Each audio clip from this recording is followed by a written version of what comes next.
Welcome to the 2025 Ethel M. Wood Lecture. My name is Paul Joyce, and I'm the Samuel Davidson Professor of Old Testament Hebrew Bible here at King's.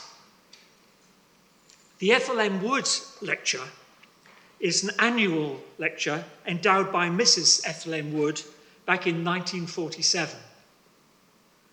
The lecture is often popularly referred to these days simply as the Ethel, and we regard it with great affection. Over the years, many distinguished lecturers have spoken within this context in the broad field of biblical studies, as I say, broadly construed. They range from James Barr through to Morna Hooker. Morna Hooker marking today her 94th birthday. And the list even takes in C.S. Lewis.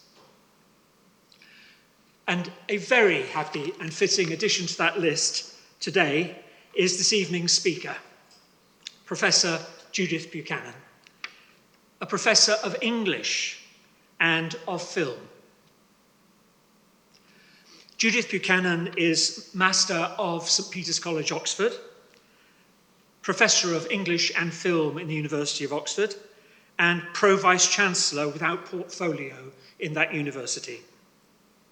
She's both a Shakespearean scholar and a film scholar, and she has a particular interest in the silent era and in film's engagement with the other arts. She runs Silence Now, bringing silent cinema to contemporary audiences in fresh and creative ways. And today, Professor Buchanan takes us to the deuterocanonical, or apocryphal literature, and to the exciting book of her namesake, Judith. So it's a great pleasure to welcome Judith Buchanan to lecture this evening on the theme of courting and thwarting the ill word, the figure of Judith in film, art, and literature. Judith, thank you so much for coming.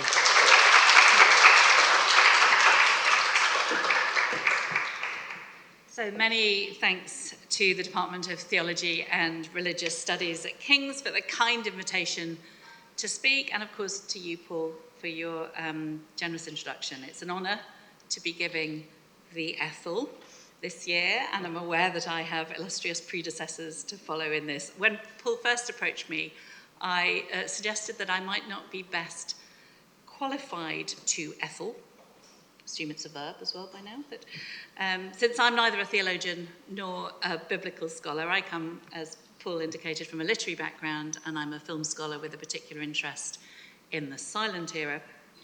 But Paul has assured me of the intellectual and academic generosity of the department and the range of disciplines and approaches it incorporates. And so, taking him at his word on that, I presume to offer you my approaches to this rich bank of material, and in ways that I hope recognise that this is more public lecture than academic conference paper.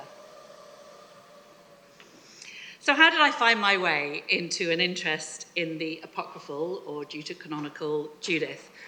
Initially, it was coming across 3 silent films, and 2 of them are very little known, and the other was somewhat known but very difficult to source at the time, and all 3 of them are listed on the back of your handout. So one is an Italian 1-reeler, Chinese, a Gaumont, a French 2-reeler, and then a D.W. Griffith feature film. D.W. Griffith, of course, more famous for other things such as Birth of a Nation, etc. 2 of them were languishing in film archives, entirely unviewed and unknown. That's the Chinese and the Gaumont film. And the other was then pretty difficult to find, although happily now, in the way of these things, it is actually available on YouTube. So you can go home and watch the D.W. Griffith, Judith of Bethulia, should you wish to. All were marvellous.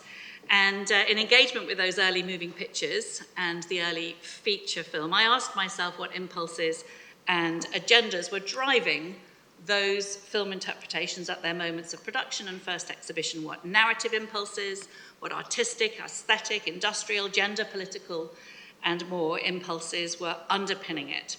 And from that developed my broader interest in the figure of Judith and the compulsive range of cultural engagements with her figure and narrative as she has passed from generation to generation and been invited to take on representative weight in different styles and in divergent causes. And so here we are. Judith, of course, also, as Paul indicated, happens to be my name, and so this leaves a little matter to clear out of the way before we get going. Although I love the idea of having garments of joy and robes of gladness, I have never knowingly donned mine to undertake a honey trap mission to save my people.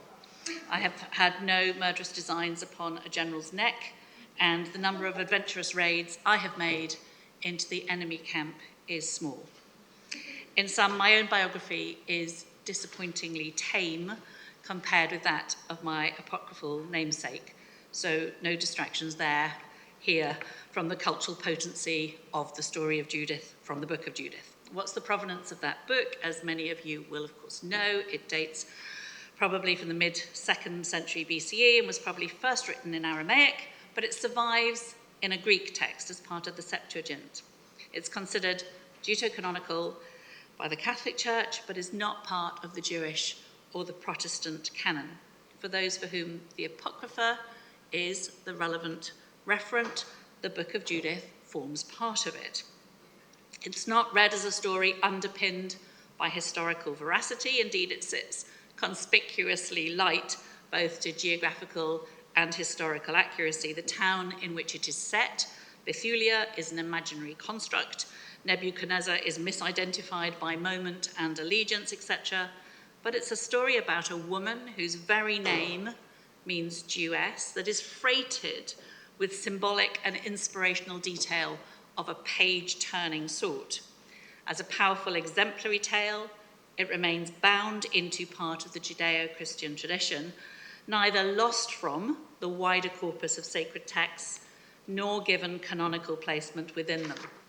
So that's where our Judith sits, peripheralized, on the threshold, in apocryphal space, and so excluded from full legitimacy, with both the fragrance of spirituality about her tale and a whiff of the suspect to accompany it, both through Judith's own actions and through the status of the book per se. And there are perhaps worse positions in which to find oneself than upon such thresholds. Now, here's a provocatively spiky question for you. Do you happen to know anything about Judith except that she cut off Holofernes' head and has been made the highlight of about 1 million of vile pictures since, in which the painters thought they could surely attract the public to the double show of an execution and a pretty woman, especially with the added pleasure of hinting at previously ignoble sin? As you may have recognised, in fact, it's not actually my spiky question. It's John Ruskin's from Mornings in Florence from 1874. But just in case Ruskin's question has some purchase with you, that you too have a general cultural sense of the sensational highlights of the story, but not much of the narrative detail, I'm going to refresh our collective memory about what happens in it via a whistle-stop tour through the Book of Judith as the launch point from which we can then discuss some of the story's afterlives across artistic media. Refreshing our sense of the story's textual flavour and narrative shape will, I hope, help us better understand transmission patterns, adjustments in emphasis, and some of the processes of discard, accretion, and interpolation that totemic stories accrue as they bowl through history and are serially, and in this case, compulsively appropriated across media. Judith constitutes an improbable biblical hero. She's not a ruler, a king, or a prophet, nor is she even the consort to power. And most conspicuously, of course, she's not a man. She is a widow, a personally respected but power-marginalized character in society, plucked from the ranks for a specific task, or rather herself, through her own impressive will and agency, stepping out from the ranks for a specific task, and then explicitly in the biblical account, returned to a place of unequivocal containment in its closing pages, from where she can then constitute no lasting threat to the order of things. The story therefore represents a temporary but vibrantly potent showcasing of the unlikely candidate, drawing her into the spotlight, putting her under pressure, and watching her perform magnificently in it as the saviour of her people, but then requiring her to melt back, if not quite into obscurity, then certainly into gentle and self-effacing retirement once her task is complete, in order not to exceed the brief of being narratively energetic and inadvertently tip into the realm of the socially disruptive. So you should all have an excerpted version of chapters 8 to 16 of the Book of Judith from the King James Version on your handout, and we're going to work through it together now. The narrative situation is that the walled city of Bethulia has been withstanding a siege from the encamped Assyrian army led by the bloody and dangerous Holofernes. The first seven chapters have been a history of military aggression, tactics, expansionism, and religious compromise to try to ensure survival. But the besieged Bethulians are now in dire straits and they are running out of water. So, to the handout. Seeing no other way out, the city elders and their leader, Ozias, are advocating surrender. Chapter 8, verse 1. Now at that time, Judith heard thereof. So this is Judith's entry into the narrative. She doesn't appear until chapter 8. Now at that time, Judith heard thereof, which was the daughter of Merari, the son of Ox, the son of Joseph, the son of Ozel, the son of Elkiah, the son of Ananias, the son of Gedeon, the son of Raphaim, the son of Achito, the son of Eliu, the son of Eliab, the son of Nathaniel, the son of Samuel, the son of Salasadai, the son of Israel. And Manasseh was her husband, of her tribe and kindred, who died in the barley harvest. It is difficult to imagine someone more emphatically placed within androcentric society. This reads like a conventional introductory genealogy tracing the patrilineal heritage in order to place the character ultimately as a child of Jacob, that's of Israel, and so as one of the children of God. But there's a sly break from convention here too, for this sort of direct line genealogy is in fact the convention for male biblical characters. Female ones, by contrast, are more usually given a primary familial placement through a husband, brother, or cousin, and then contextualized through his line. That's certainly the true for Deborah and Jael and Miriam and Esther and Susanna. It's even for Mary as well. But in a departure for convention here, missable but present, it is she who is given the direct genealogy and her husband who is declared of her tribe and kindred. So there's this first surreptitious act of gender displacement in Judith's story, from which others will of course follow. We read on. So Judith was a widow in her house 3 years and 4 months, and she put on sackcloth upon her loins and wear her widow's apparel. So I'm going to just pop up this is an image from the D.W. Griffith film, so that the story is now just being gently illustrated by stills from some of the films that are of interest to me. And this is a still from the Gaumont film, the French film, which is a two-reeler from 1910. So as is customary, Judith has abdicated necessarily not only from the potentially attractive, but also from the comfortable in wearing her widow's apparel, a setting aside of her previous identity in order to live out the forms and protocols of what a widow's life was. We read on. She was also of a goodly countenance and very beautiful to behold, and there was none that gave her an ill word, for she feared God greatly. So this is a cancelled negative, not the assertion of a positive, and that those things have a slightly different charge. Of course, it's the first assertion that feels like it's a counter-assertion, that there is something to combat here, that we need to hold something else out that might otherwise be pressing. So it implicitly alludes to an alternative reading that must be countered, denied, resisted, expunged. Very gently here, but nevertheless, you have to reference a thing in order to banish it. And the ill word is the thing that is referenced in order to be declared irrelevant to her story. But even in the act of declaring it irrelevant, it presents itself as a possibility. We read on. So the town's now running very low on water. The city elders are about to surrender. Judith had heard that Ozias, who's the city elder, had sworn to deliver the city unto the Assyrians after 5 days. So she appears before them. Then she said unto them, Hear me now, O you governors of the inhabitants of Bethulia, for your words that ye have spoken before the people this day are not right. So it's a woman refusing to be contained within a gender placement, that she is neither invisible nor silent. She appears and she speaks with some kind of forthrightness. What you have said is not right. There's direct challenge to male authority. Is she even perhaps overstepping? No. She says what she says, at the end of which Ozias assures us the following.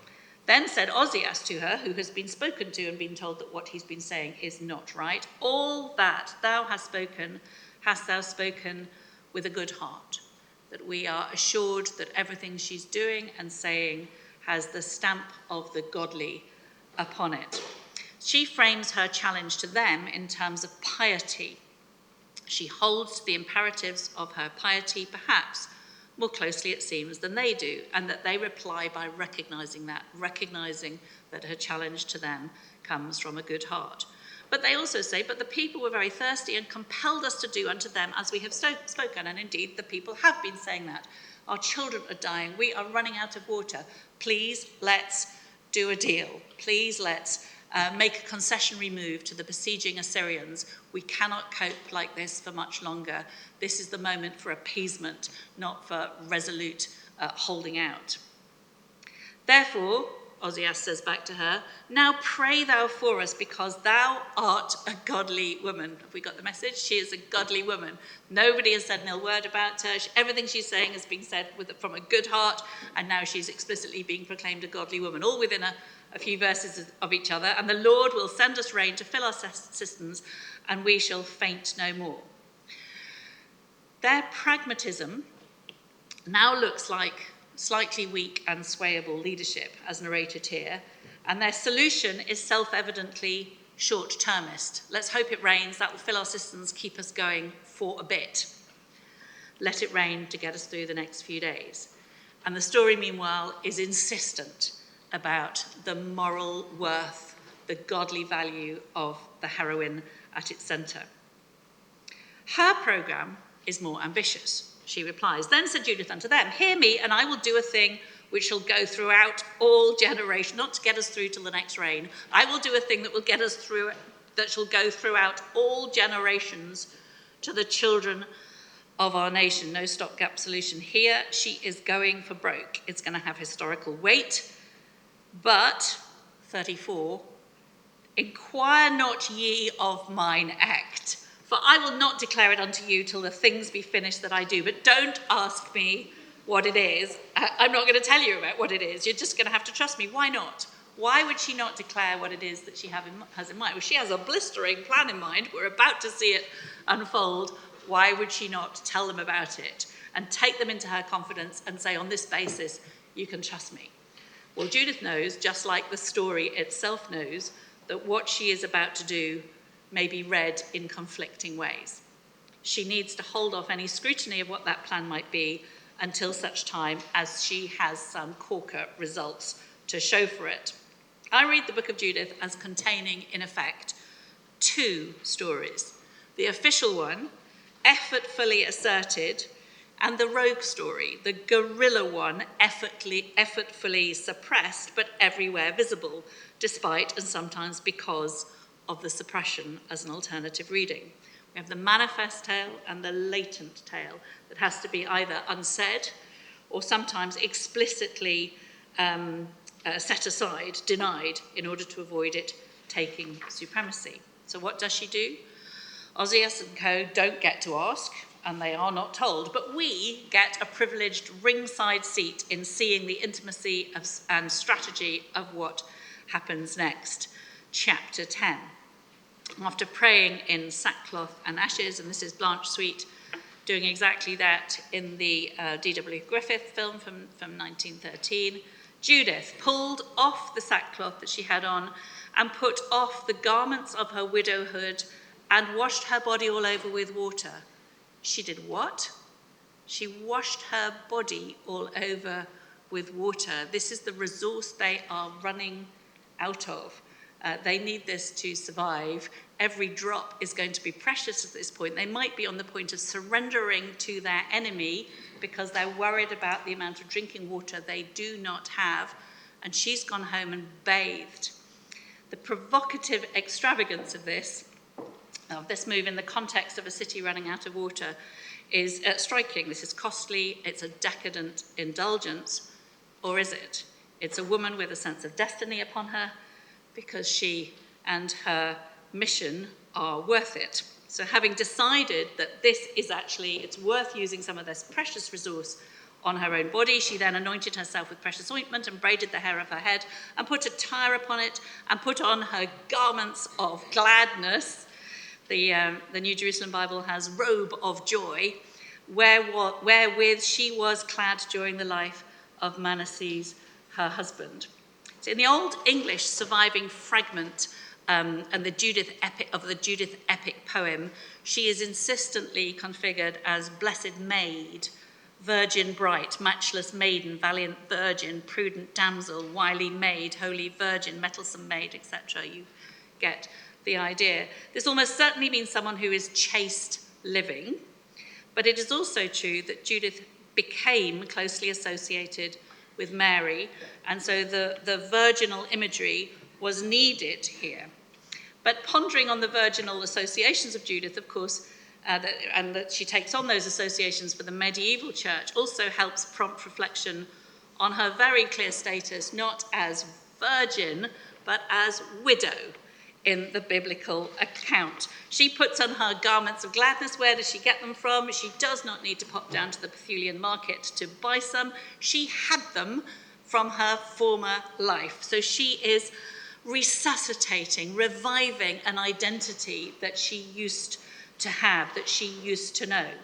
The Judith of the biblical account is not constructing a sexual identity for herself so much as reconstructing a look and an identity that she had previously known, re-enlisting her clothes and jewelry from the days before her widowhood to resummon the sexualized identity that she has perforce had to mothball, literally, since her husband died. Let's read on as she incrementally fashions the performance allure of her strategically resexualized self. And she took sandals upon her feet and put about her her bracelets and her chains and her rings and her earrings and all her ornaments, and decked herself bravely to allure the eyes of all men that should see her. We have the joyous sense of decorative overload here, and in the King James Version, an impression of grammatical overload to accompany it. Here's the passage again on screen.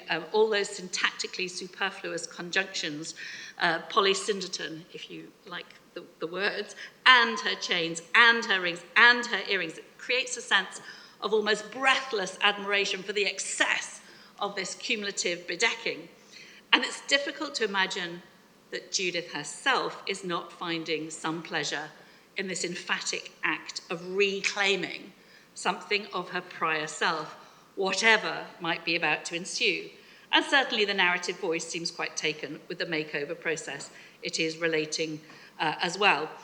It's like a warrior preparing, but instead of the helmet and the breastplate and the gauntlets and greaves and so on, we have earrings and bracelets and precious ointments, or the actor preparing to go out on stage. The construction of a character that is tasked to go and play a part.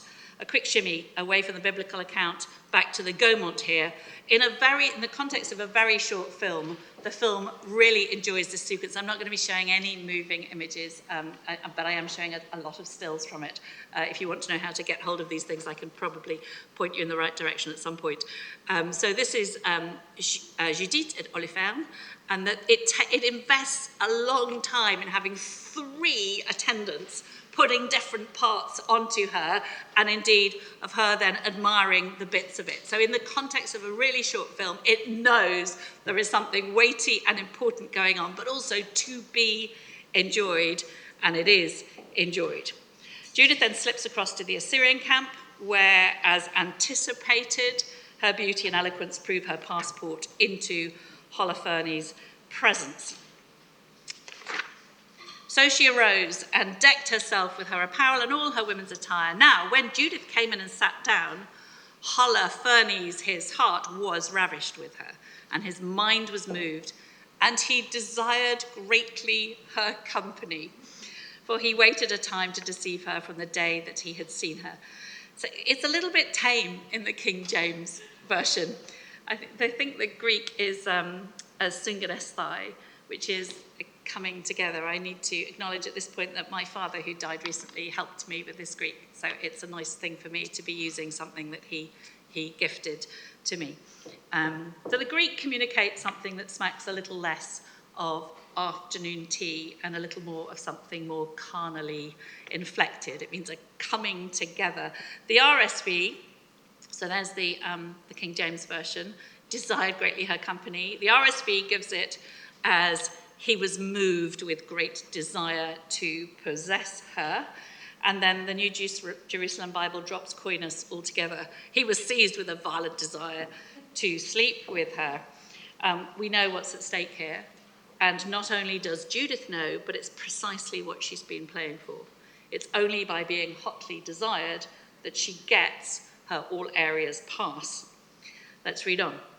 Then said Holofernes unto her, drink now and be merry with us. So Judith said, I will drink now, my lord, because my life is magnified in me this day, more than all the days since I was born. And Holofernes took great delight in her. That word magnified is the same word that comes back in my soul doth magnify the Lord. It's Mary's word as well. It's a megalanthe, and it's about enlargement, about magnification, about something becoming bigger.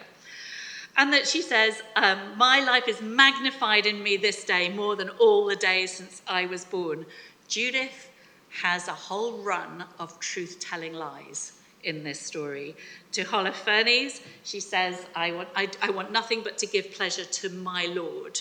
But of course, she's got her fingers crossed behind her back at that point, because who her Lord is not the Lord that Holofernes is hearing at that point. I seek only to adhere to my Lord's instructions, she says to him. And she means it, but again, with her fingers crossed behind her back about who that Lord is. She is riffing on the ambiguity of the identity of the Lord, whose will she is serving. And here too, my life is magnified in me this day more than all the days since I was born. 3 layers of meaning here. To Holofernes, it's being with you is the highlight of my life. And he goes, yes, this is going awfully well. But of course, it's also the account of a pious woman that the narration keeps telling us she is, that her life is going to be made more valuable than ever before by fulfilling heavenly purpose this day. But the word is also, perhaps, it just has another little human charge as well. There is perhaps something more here being surreptitiously communicated through the account of this vibrant adventuress. Boy, there is something headily exciting about this dangerous sexual escapade and military venture that she finds herself engaged upon. She's an embedded fifth columnist at this point. This is life in the fast lane. This is not a sequestered widow sitting looking out of the window and wondering what might be going on in the rest of life. She's dusted off her robes of gladness, and she is out there having the most extraordinarily dangerous adventure. Her life has been magnified, as in made bigger. There is a human dimension to her own story here as well. Once again, the iconography of the Gaumont film kind of captures this sense of a woman who is part realised as part of this dangerous adventure. So this is how she was at the beginning of the film. This is what she becomes during the course of the film. And there's this real sense of the imperious point and the decision of gesture and the vibrancy of life. She is a woman who has found some power by enlisting something about herself to go out and take on this mission with godly purpose. There's no angelic vision for Judith. She doesn't hear words. She hasn't got inscribed stone tablets. No angel appears to her and says, this is what you've got to do. This is also something that she has conjured. It's her plan, that her own will and agency are the thing that conjured this and then have to enable her to deliver it. Although there are plenty of kind of prayers of as an aside to strengthen her will to keep going at intervals. Okay, and Judith was left alone in the tent. This is chapter 13. And Holofernes lying along upon his bed, for he was filled with wine. This is back with Blanche Sweet now from 1913. Then she came to the pillar of the bed, which was at Holofernes' head, and took down his falchion from thence. This is a broad sword from thence, and approached to his bed and took hold of the hair of his head and said, strengthen me, O Lord God of Israel, this day. And she smote twice upon his neck with all her might, and she took away his head from him. It's really short, really bald, not elaborated. We don't know what's going on in her head. We just know what happens.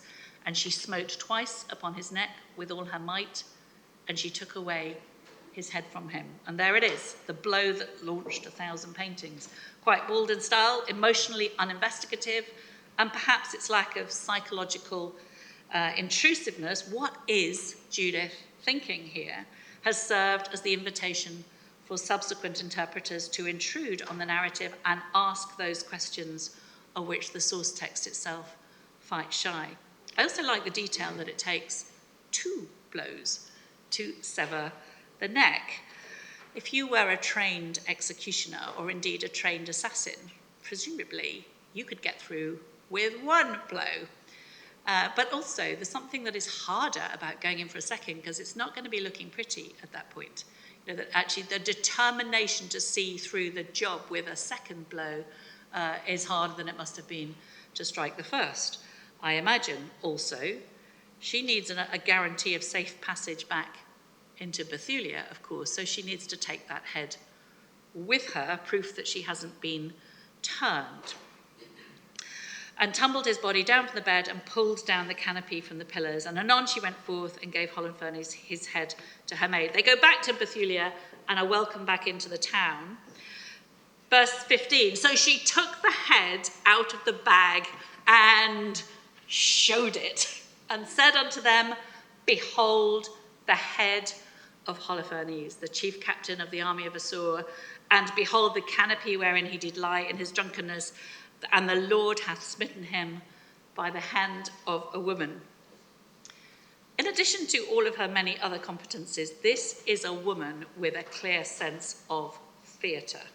She understands the psychosocial need to be assured that your enemy really is dead. It's a humiliation for him and a morale boost for the Bethulians. Indeed, the impulse to display the dead body of your enemy has felt like a strategic imperative across the ages. It's not enough to know someone is dead. You parade their body in certain kinds of war circumstances. You think the bodies of Che Guevara, Mussolini, Ceausescu, Saddam Hussein, Bin Laden, all of them, we were shown those bodies in order to assure us of their death. It's a moment that painters have gone for as well, the dramatic, theatrical revelation of the head. In the 18th century, it was particularly popular as a kind of big formal moment of display, and it's an awesome thing. It still has some power, as well as people being reassured by the fact that the head, it's also, oh my goodness, that is the head of the terrifying general.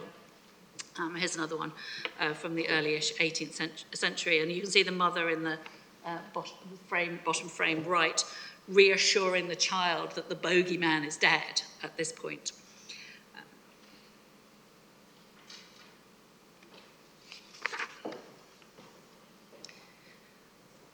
And in the Old English epic poem, that moment is also given its own kind of breathable life too. So I'll just give you the end of that bit. Judith says, here can ye clearly, conquering heroes, leaders of legions, gaze on the loathsome head of the heathen Holofernes, lacking life and alarming no longer. That's something that has been laid to rest. And so it is that she is greeted back in triumph into Bethulia, given the extraordinary passport back in that she brings with her.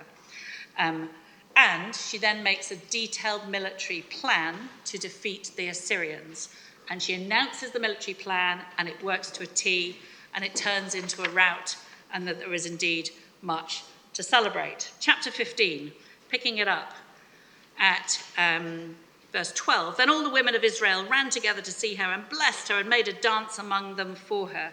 And they put a garland of olive upon her, and she went before all the people in the dance, leading all the women, and all the men of Israel followed in their armour with garlands and with songs in their mouth.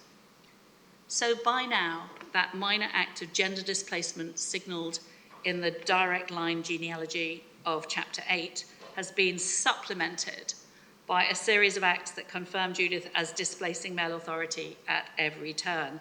Civic authority. She has stood up in front of the leader and said, what you're doing is not right. It halts the surrender plan. Military commission. She usurps the identity of a male warrior, appropriating the codes of the incremental preparation of the body for battle. Personal action. She takes a general's sword and uses it against him. Military leadership. She makes a blistering plan of action that works like a dream. She is a leader of men and herself an action hero and a military strategist who can knock the short-termist thinking, inaction and indecision of Ozias and co. out of the park. And importantly, she is recognised as such by her own people, who hail her as their deliverer. And in this way, by this stage in the story, she potentially constitutes a problem. As what does this act of salvation constitute her? The leader that Ozias isn't, and therefore as potentially the agent of regime change. Chapter 16. Then Judith began to sing this thanksgiving in all Israel, much celebration, much singing, and that she sings about the story. Verse 9, her sandals ravished his eyes, her beauty took his mind prisoner, and the falchion passed through his neck. Okay, this has been a grammatical inversion. We saw what she did, right? She smote him twice, but now the falchion is passing through his neck as if with its own agency and without resistance. She's sort of turned it into a ballad, and she's also semi-extracting herself from the narrative. She is no longer the agent of that act of smiting. So they continued feasting in Jerusalem before the sanctuary for the space of 3 months, and Judith remained with them. And now, point by point, the threat that she has implicitly perhaps indeed accidentally posed, needs to be neutered or diffused. And so the story does exactly that, point by point. Verse 21 onwards. After this time, everyone returned to his own inheritance, and Judith went to Bethulia and remained in her own possession. No royal progress, no accidental rabble-rousing. She's not out on the campaign trail. She's not indulging in further victory progresses. The social political threat that having a new leader, as it were, to celebrate is diffused. Verse 22, and many desired her, but none knew her. All the days of her life after that Manasseh, her husband, was dead and was gathered to his people. Sexual threat diffused. And so Judith waxed old in her husband's house. So she died in Bethulia, and they buried her. She's dead, but she's not just dead. Buried her in the cave of her husband, Manasseh, contained within a conservative social placement, not just dead, which is a form of quieting in itself, but placed back within a patriarchal containing social order in death. It's as if the story says, phew, that was exciting, wasn't it? But we managed to navigate her back within bounds. Her life magnified, and Megalanthe has been reeled back in and has returned quite consciously to being a life more diminished, in order that Judith should not exceed her brief to be narratively compelling and inadvertently tip into the realm of the socially disruptive. So with Judith buried in her husband's tomb, the tremors of gender politicized challenge that the preceding story has gloriously unleashed have been effectively quelled. So the story begins with placing Judith as the daughter of all of those men in the appropriate genealogical line, and the story ends with her buried in her husband's tomb, and it's been energized by a narrative style that is ardently, and to my mind, slightly anxiously insistent about the strength and rightness of this conservative containing framework, aware of the more dangerously transgressive version of womanhood and female social placement that it has put potently and winningly on display between those end markers. So you've got this kind of Judith's tale of political, military, sexual energy, acumen, and blistering effectiveness on all fronts is the dominant part of the story. But you've got these bookends that are sort of holding it in place in order to make sure that those Massey-containing bookends can just about hold on to its potentially disruptive power.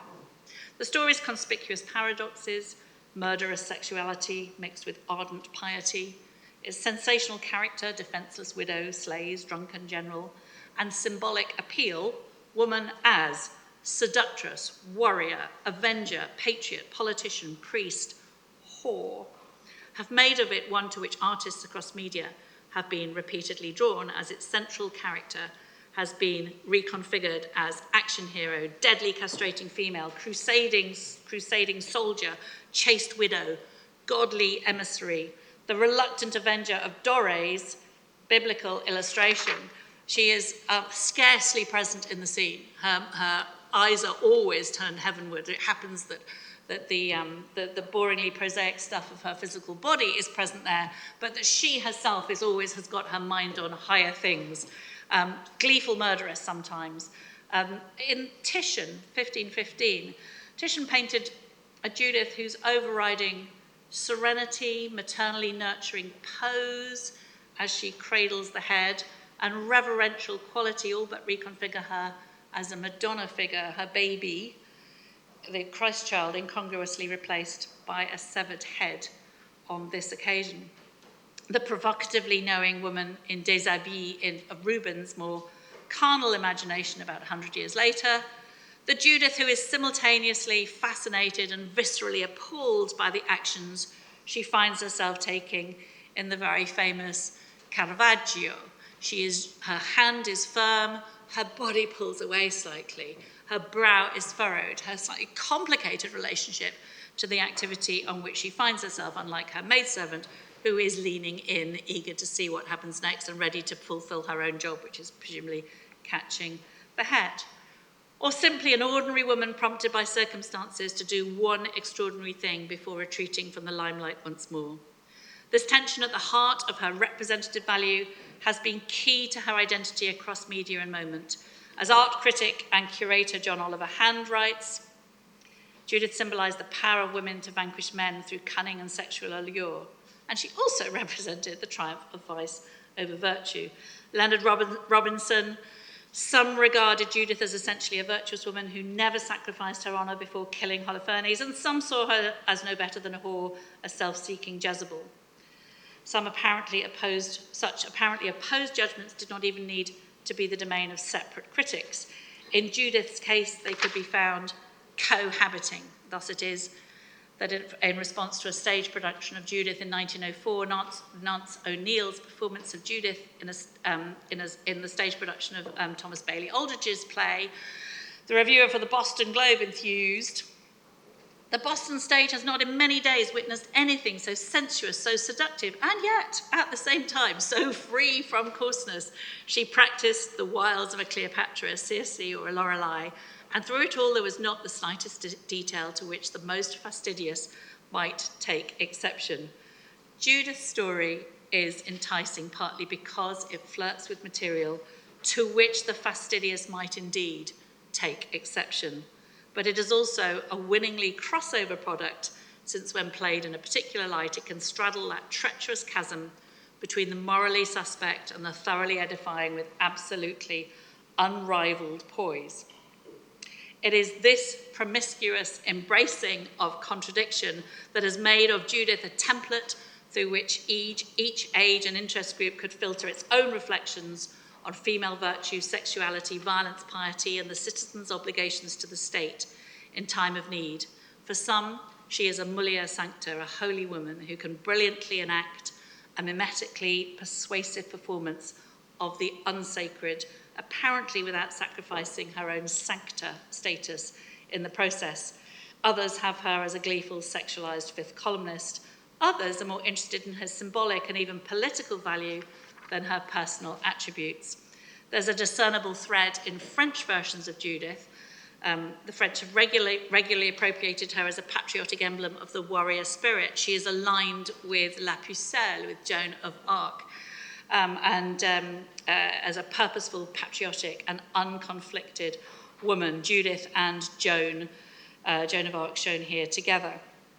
And again here, and that there are echoes of revolutionary France brought right into Holofernes' tent in this Horace Vernet painting from the early 19th century. By contrast, the Venetian painter Giorgione painted a Judith in the late 15th century who is already torn about which identity to privilege.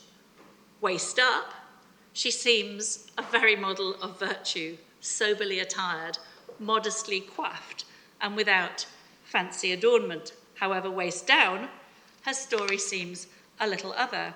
An art historian, Janie Anderson, has referred to this contradictory play detectable in Giorgione's Judith as adding up to une femme fatale au sens de Pétrarque. Moreover, the painter has here inserted what is thought to be a self-portrait as the Holofernes head, submissively and intimately, but apparently perfectly serenely, placed beneath Judith's naked foot. It seems that a curious artistic fantasy or joke lurks in this painting about how thoroughly the artist has himself been unmanned by the seductive charms of his own subject. The Cristofano Allori painting is also autobiographically inflected. Allori himself is the sad, betrayed head of Holofernes, a lyrical self-portrait of melancholy and loss. The beautiful but heartless and unfeeling Judith, for so she is here, is modelled directly on Allori's treacherous ex-girlfriend. And the ex-girlfriend's mother also makes an appearance as the conspiring attendant, apparently recognisable so to the painting's first audiences. As Laura Cumming put it, Allori depicts himself as a fool for love, the artist who lost his head.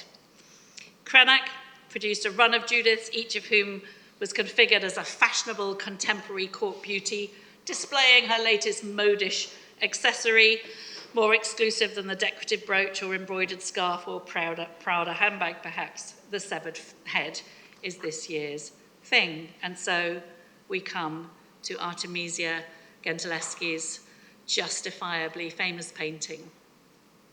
Disturbingly enters into the material detail of the scene and imaginatively configures the sheer effort required to cut through a neck, rather than simply concentrating on the story's mythic, romanticizable, or emblematic qualities. She was 20 when she painted this. Here, we once again have the climactic moment of the story, and this painting has been read as a graphic commentary on and response to some of the grisly detail of Gentileschi's own life. Infamously, she was raped by another artist, Agostino Tassi, who was an apprentice to her own father in his studio, and she was then tortured as part of the process of proving the veracity of her account of the rape to the court. Eventually, Tassi was convicted, but he served only 1 year in jail. Gentileschi's painting depicting the beheading of Holofernes appeared the year after the trial, and the work is certainly invested with a degree of undeflectable, angry energy that looks like the artistically highly legible expression of displaced revenge, an answering phrase of the most potent sort. Holofernes' arm is flung up to resist the assault, but Judith's own visible brawn, with the committed assistance of her maid, is more than up to quelling the proffered resistance with unquestioning purposefulness. Some have read it as an act of decapitation that is directly evocative also of an act of castration. And the painting has taken on a wider cultural life too, as an only likely codified version of both defiance and counter-threat on behalf of rape survivors. The painting has inspired all sorts of merchandise of a curious sort, And this is available through Redbubble for £25.70 something or other, should you be interested. It's also inspired poetry. I'll read, this is a poem by Judith Mikkel Sornberger, and I'll read just the end of it. They begin, praise the God in broad forearms, these women at their work. Let Artemisia's Judith announce her own revenge, not only on her rapist, but on her father and others who painted Judith dainty, coy, surprised by the already severed head. Let her revenge come slowly, as it was revealed to Holofernes on her canvas with measured strength and fully relished method. I'm going to take a little slice of years which were particularly busy in relation to Judith's cultural appropriation. These are the years 1896 to 1919. You can see a run of poetry there, and novels in white, of stage plays in red, and of films in orange. And the one I'm just going to look at very briefly is a 1904 stage play by Aldrich called Judith of Bethulia. And that what he did is he introduced to the story something of a Cornelian dilemma. So whereas others had her revolted, appalled by the body that she had to be intimate or pretend to be intimate with in order to get close enough to it to kill it, Aldrich asked a different kind of question. And the arm of Holofernes slips from his breast and falls over the side of the couch. This is from the play. The flagon which he has retained in his grasp clashing on the floor. Judith rises startled and says, "My lord, he sleeps. Unending be his dream. This man, had he been of my race, and I a maiden, and we two had met, what visions mock me? Some ancestral sin hath left a taint of madness in my brain. Were I not I would unbind my hair and let the tresses cool his fevered cheek and take him in my arms. Oh, am I mad? Yonder the watchfires flare upon the walls. Oh God, have I a heart? Why do I falter?" D.W. Griffith, for the 1913 film, took Aldrich as his source, much more so than the biblical account, and he loves this Cornelian duty-desire tussle within his central character. It adds dramatic interest, and of course enabled Blanche Sweet.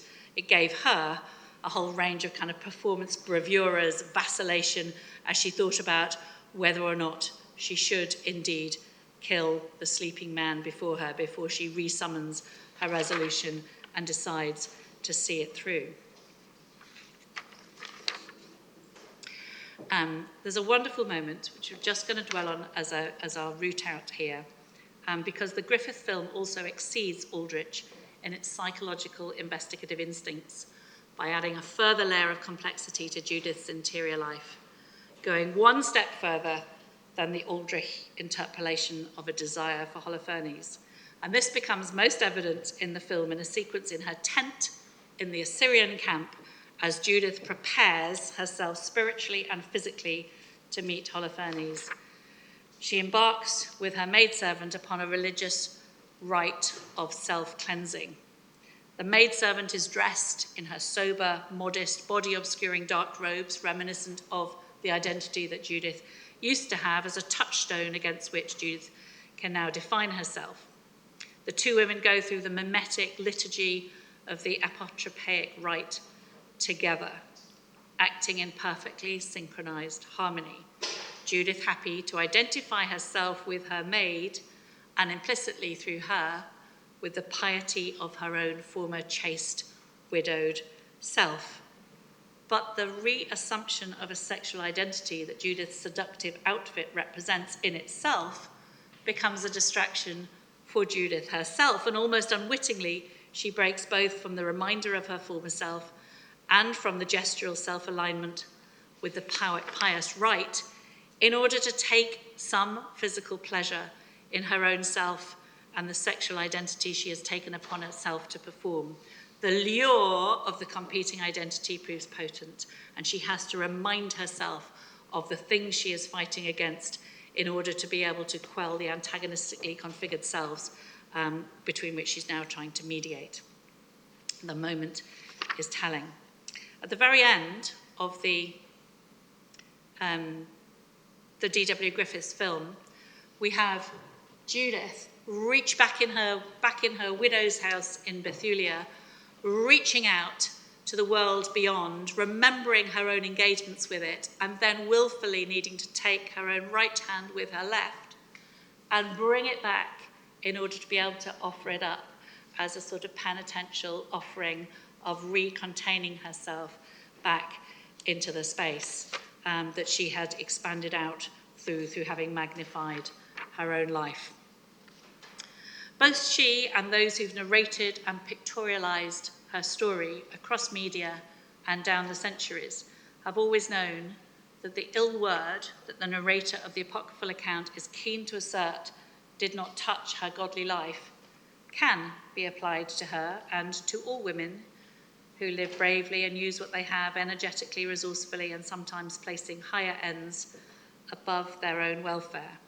From our modern moment and this extra biblical perspective, it's just a shame for Bethulia, perhaps, that they then had to sequester, not crown, the extraordinary leader they had in their midst. Thank you.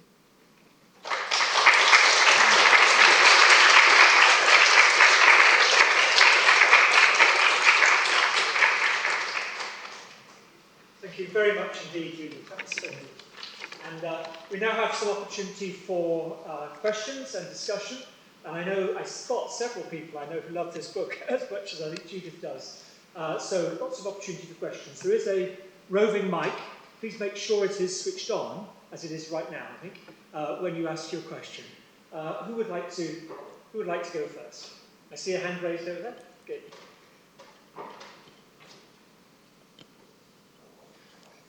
Thank you, and thank you so much for that really, really interesting lecture. I just wanted to ask, as someone who, yourself, who will have consumed a lot of the media of Judith throughout the different eras, did you notice the depictions or sort of general trends of Judith's depiction changing over history and over sort of society's changing relationship with women?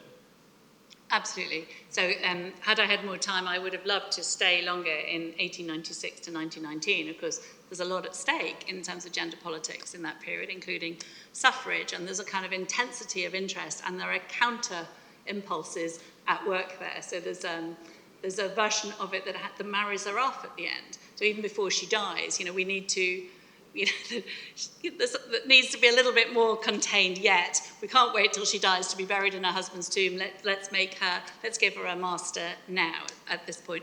And then there are others that are much more adventurous. There's Klimt and things in that period with always the exposed breast as an indicator of a kind of self-determining sexuality that isn't embarrassed about itself. So I was suggesting that in the medieval period, there was a desire to associate Judith with Mary as a sort of deliverer and saviour of her people, as a prefiguring figure who can then be mapped on to a more fundamental act of deliverance that Mary is going to be crucial in helping to make happen then. The Renaissance is much more complicated in terms of thinking, people have written whole books, as you probably know, about kind of Renaissance depictions of Judith. And Elizabeth I was given kind of Judith-like parallels sometimes. She was told to kind of take on the Catholicism of the Catholic Holofernes and cut his head off. That it was an easy analogue to reach for in order that it can illustrate the particular cause one is wanting to illustrate at that point. So she grows out of, in France, being a kind of La Pucelle analogue of Joan of Arc into being the kind of revolutionary zeal of the French Revolution. She is highly appropriatable in a whole range of different causes, and will go on being so because she has that kind of totemic power that certain sorts of characters that break free of their own originating narrative bounds do. Lovely, thank you. Next, I see yours back there. If you could pass the microphone towards the back, please.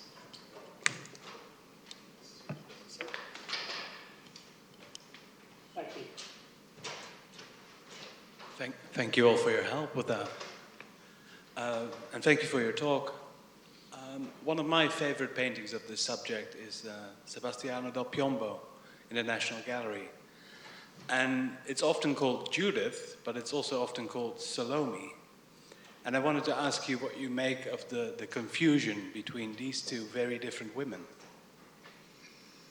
I guess, yes, there's something kind of titillating in the cultural imaginary about a woman who cuts off a head or asks for a head to be cut off. So the idea of Salome and the plate and the head upon it, and the idea of Judith bearing the head, both of them carry a kind of cultural titillating power, which sometimes is about configuring women as duplicitously dangerous. Apart from indicating that it has this kind of tremor which I find disturbing, I have a fun story about a Salome moment. Can I distract from the question by telling you a fun story? So in the 1890s, in the very early days of moving pictures, Cecil Hepworth, who was one of the British innovators in the moving picture industry, was touring the country with a whole series of spliced together tiny moments. They were all like a minute long. And one of them was of an erotic dancer, and that he was going to be showing this in a church hall. And the local vicar or somebody with some moral conscience about what might be shown to the locals said, could you just excise this one? I've seen the run of titles, and could you just excise this one little one from your run, please? And that the show was about to start, and he couldn't do it. So when it got to that point instead, he said, and now we have an image of Salome dancing, and that this reminds us just how the new industry, the moving picture industry, can illustrate biblical narrative or quasi-biblical narrative in order to edify and educate all of us. And went, oh, excellent. So they all watched the erotic dancer doing her thing, completely unexcised, with a different title imposed upon it, and in the belief that this was now doing them good. So Cecil Hepworth reports. It sounds like the kind of story which was rather self-congratulatory about his nimbleness in the moment. But certainly in the moving picture industry, there was a double pull to be able to respectabilize the medium per se, which was always under potential attack for taking the tastes of the public down, and so to have an elevating effect upon public taste on the one hand, and yet to be able to draw an audience by creating kind of material that was clearly titillating. And Judith, and indeed Salome, are perfectly poised to be able to play to both directions simultaneously. So the Judith narrative is an easy reach for, like, actually this is culturally elevating, we should all know the Judith story, and probably it's doing us good somewhere in our heart of hearts, if only we can kind of find the place. But at the same time, guess what? You're going to see an extraordinary woman deck herself up and go out and seduce somebody. And the sensational character of that was an easy market win as well. Tell me about the picture that you like most. Tell me how that is configured. Well, it doesn't give you much detail. So you just see a woman holding a head. There's no maidservant, there's no sack to put the head in, there's no indication of a banquet or anything like that. So it's wonderfully ambiguous. But thank you for your story. I'm going to remember that one. Okay. I mean, I think many painters across the ages have felt they have to do their Judith at some point, or their Salome, or both. And that and many painters went back and did their Judith many times, as you know. Thank you. Is there another question in that part of the room, so that we're not passing the microphone too far around the room? Yes, please. Yeah, if you wouldn't mind passing the microphone that way. Thank you so much, Prof, for your lecture. I am a little bit obsessed with Judith. I was very excited for a lecture. Okay, is that okay? Hear myself now. Thank you so much. Also, thank you, Joost. I had the same question, and I thought with Salome. So thank you for your answer as well.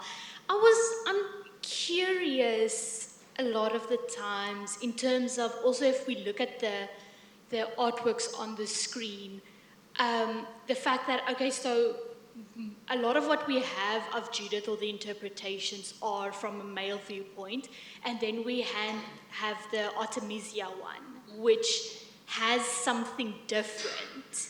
And I don't think it's necessarily something that you can quite pinpoint or put your finger on. You said something really interesting about the anger. I think that comes from Artemisia's biography. But I was just curious in terms of other interpretations you have seen, other perhaps poems or films maybe written by women, whether you feel something, whether there's a different voice that Salome has perhaps?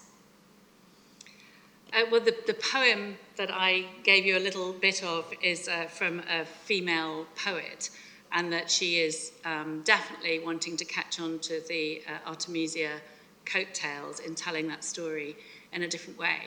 I guess when I read it, I feel my own womanhood in it as well, and that as you hear me rueing the fact that she has to be contained at the end. It feels like that actually a narrative has released something that's extraordinary in this place, that can cut it in a gazillion different ways, and then sort of feels obliged despite itself, despite the fact that the narrative voice has also been seduced by the wonders of the character it has released upon Bethulia, upon the Assyrians, and upon all of us for decades and generations to come.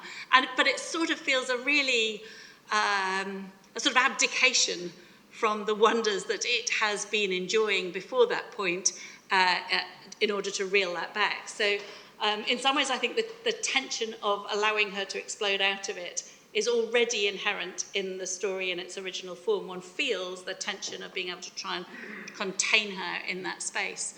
And I think that, male interpreters get that too, because I think it's readable in the text. So the Artemisia story is amazing because we know how to read very particular things about biography onto it, but it's also just a phenomenal painting. Even if one didn't know the biography, the kind of committed energy in relation to method, task, and work of that painting, as opposed to the slightly more coy, slightly more decorous, slightly more a desire to find sort of symbolic meaning.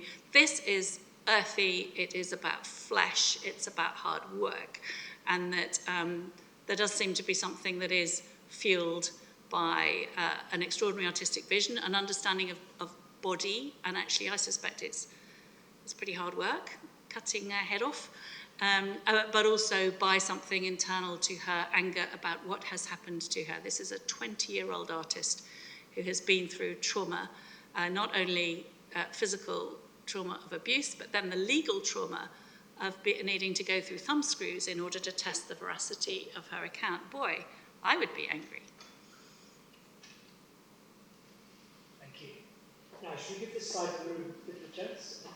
Perhaps Nathaniel here, if you would mind bringing that around. Thank you, Ninaki.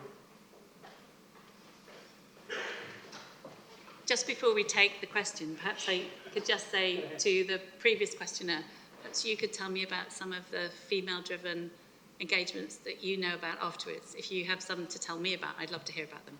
Yeah, thank you. Thank you so much. That was wonderful. We've spoken a little bit about sort of New Testament analogues to Judith, like Salome and Mary. But I'm wondering, Judith as a figure is kind of a composite of Hebrew Bible heroines. Yael, Deborah, Miriam, especially Yael in the tent peg. Is there a sense that you see in the sort of artistic and cinematic depictions of Judith that they are conversant with other traditions, artistic traditions, about these same women? Is there a sort of a blurring sense in which these depictions are reinforcing each other, or is Judith kind of exceptional? Well, Judith gets more attention than Yael does in the artistic canon, as far as I'm aware.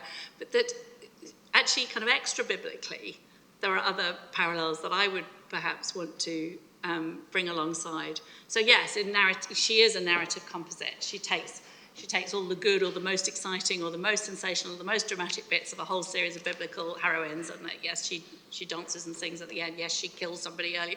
You know, and that yes, she does prefigure Mary and speak back to Yael in various ways, and others. But also, in terms of her cultural potency beyond the narrative, I would think someone like Medea. You know, some kind of murderous woman. Tamiris, who beheads Cyrus. Yes, yeah. exactly. Becomes a sort of artistic obsession about how one can capture the thing that ought to be pretty, tame, feminine, that has done this not life-giving but life-taking thing, and isn't that dramatic, terrifying, interesting, fascinating, and painterly. So yes, I think she has a dramatic, extra textual life that spills out in a whole different ways, and that she has sisters in that who are claimed by a whole range of artists across art forms as well. Now, is there any other questions on this side of the room before we move the microphone back through the other direction? So back to you. I see several hands open. Thank you so much. Is the microphone on? Is it okay? Thank you so much for your time. It was a wonderful lecture. I have two questions, so I apologize. The first one is what do you think this sort of political climate of at the time when Judith was composed in regards to the Maccabean revolt had an impact on the literature in the Book of Judith? And the second question is, how influential do you think the Book of Judith was in regards to the development of doctrine in regards to Mary and her role as kind of the new Eve by people like Justin Martyr, and this kind of stepping on the head of Satan, as we see in some of the early fathers? So I couldn't quite catch all of that, but I think the first question was about how do I think this story reflects upon the political climate of the moment in which it was written? And the second question was about how that's been influential in doctrinal development moving forwards from there. I'm not really equipped to answer either of your excellent questions, but I bet you there are people in the room who are. Who would we? I'm looking at you, Paul. Well, how would you take that on? Well, I think I'll just pick Do you want to come and stand here so you're perhaps on just the mic? picking up the first one. It seems to me that this narrative reflects so much a time of threats from empire, one way or another, and both Jewish communities feeling embattled and insecure, and this is a narrative of empowerment, with all the particular twists and turns that it has. But I would say there's absolutely a sort of a narrative reflecting the impact of empire and people who are a minority under a great empire, trying to find ways of articulating their empowerment and their aspirations. Anyway, that's what I would throw in. And doctrinal, moving forwards? Well, there are others who may have other things to say about that. So I think you've beautifully, Judith, helped us see. The way that the iconography has picked up a good deal in images of the Virgin Mary, and some of the paradoxes as well of strength and vulnerability, and more than that, I'd be hesitant to say. It seems to me that the tradition of the Virgin Mary comes to hold so much and reflect so many aspirations of different kinds. Not least the place of the feminine, and even maybe the feminine in relation to the divine. Not least, and even Jung, I think, wanted to draw that in. But I'm sure there are others who have doctrinal knowledge who could develop this more fully than I can. Maybe that's a good one to have over a glass of something. Maybe so, in a little while. Yes. Yeah. But I know there are other questions to be asked. Perhaps yourself? Thank you. I don't know whether I'm the only person here who is hearing this story for the first time, but I just want to know, are there any feminine negative critique about the story of Judith? Is there a... Are there any negative critique, feminine negative critique about the story of Judith? Are there negative critiques about the story? Yeah. I think there's lots of expository stuff that tries to understand what its project is, and I've tried to give a version which understands what its overt project is and how it is being, there's a sort of inner story as well, which is struggling to get out and that is effortfully suppressed within it. I rue the narrative shape whilst recognising that the narrative shape is extremely common and actually fairly sort of mainstream still. And that when stories allow a woman off the leash, they often will then have sort of writer's remorse at some point and need to pull her back in before the end of the story in order to guarantee closure that feels comfortable. So if that counts as a negative critique, I think there's probably some of that around. I don't know what else in terms of, did you have a particular thing in mind about what a negative critique might be? Well, her idea of killing the man in the first place, like, are there any... Morally Yeah. disapproving. Yeah. So I think she's often used as a sort of, as a totemic indicator about the debate on means and ends. She's a quick denoter of do the ends justify the means, and that sometimes even people writing those stories will have pop up a painting of Judith or an image of Judith as a kind of shorthand to getting to that debate. Does this level of moral compromise